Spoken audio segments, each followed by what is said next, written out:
let's talk about Bing image creation. So one really cool thing about Bing is that you can use it to prompt images, which it will create using DALL-E. So I'm going to say create an image of a cat eating pasta.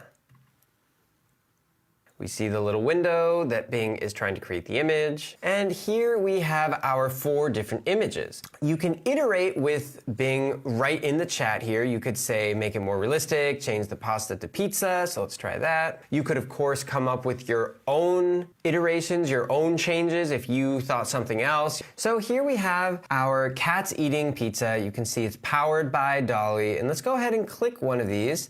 And we can see the image a little bit bigger. You can also click this Made by Bing Image Creator to pull up this image creator interface. Here you can type in a prompt here in this prompt bar.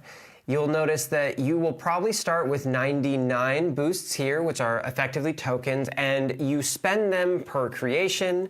So I started out with 99, I've used some, now I have 97. And if you come up with a prompt that you like, you can just hit create and it will create that prompt. Obviously, you can also just create a prompt right in the Bing chat directly here. You can use this surprise me mode to just see what Bing will create for you. And you can also explore some ideas by hitting the Explore Ideas tab, and you can see the prompts that were used to make the different images that show up here. Or if you prefer the style of Midjourney, you can ask Bing to please study the best Midjourney prompts for moody portraits on the beach. Bing gave us some answers. Now let's say, please write me a Midjourney prompt for a moody portrait on the beach.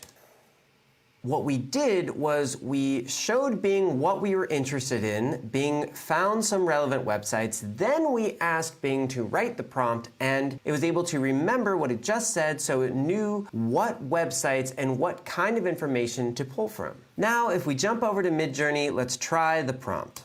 Sure enough, we have our moody portraits on the beach. So whether you're using Bing's native image creation or you're using Bing to search for Midjourney prompts, I hope you can see how effective Bing can be in image creation.